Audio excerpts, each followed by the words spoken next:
Hey, what's up? Welcome back. It's Matt Gable. Gonna do an update on my Stealth Bomber clone bike. I've almost got about 200 miles on it, and I wanted to do a video regarding the 5,000 watt hub motor on this. So when I was looking at these and I pulled the trigger and bought it, I wasn't sure whether I would need an 8,000 or a 12,000 watt because I didn't know. There was so much mixed reviews on speed. Not a lot of guys cover this.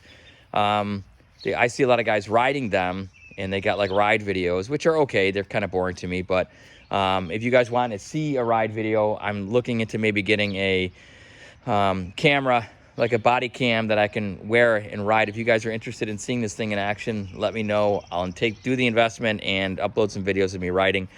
So the rear hub motor, 5,000 watt. When I first did the research, I couldn't find information about the 8 and the 12,000 watt. I think there's a 3, 5, 8, and 12, if I'm not mistaken.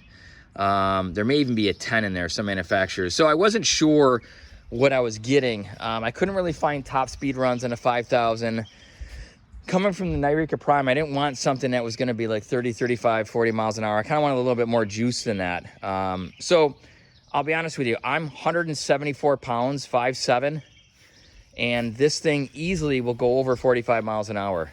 The average is like 45, but I have gotten it to go, I think 53 is my top. And it probably had a little bit more in it to go. So that gives you an idea. So 5,000 watt, I'm a 72 volt, obviously, and a 40 amp hour, I believe.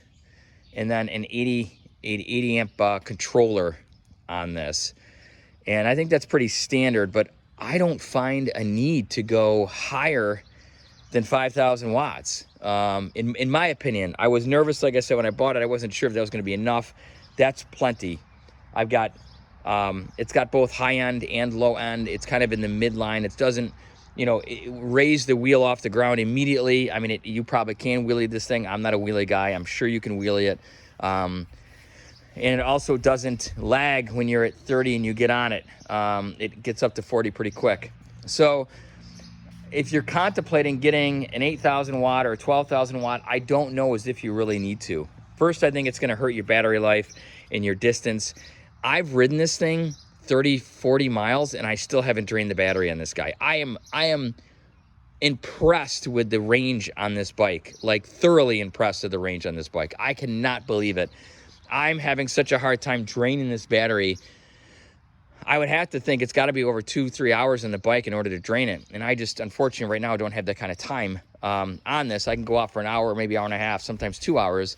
But I would think that even full throttle all the time, balls to the wall, you're probably easily 40 miles on this bike. But I think just regular riding, 20, 30 miles an hour average with boost up to 40, 50 miles an hour, you could probably get 50, 60 mile range on this. I haven't tested it yet, but that's where we're at. So back on the motor, I don't know if I had to do it all over again, I would not go with an 8,000 or a 12,000 watt. I don't need it. This is plenty fast enough. I think anything in the 70 mile an hour range is probably sketchy on this bike. So this thing goes plenty fast enough for me. I'm thoroughly happy with it. And as I said before with my purchase, and I don't think I need anything faster. So if there's a video you guys want to see me cover on this bike, or you've got questions, or there's something that you need me to dive in depth about, or features on the bike, let me know. Happy to help. I am very happy with my purchase. I don't regret it at all. I don't regret getting a higher or a larger motor.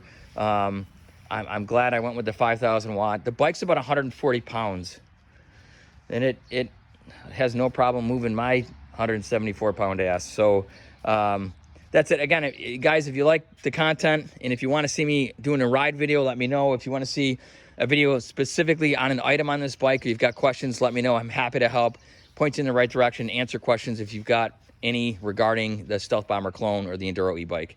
As always, guys, thank you very much for watching.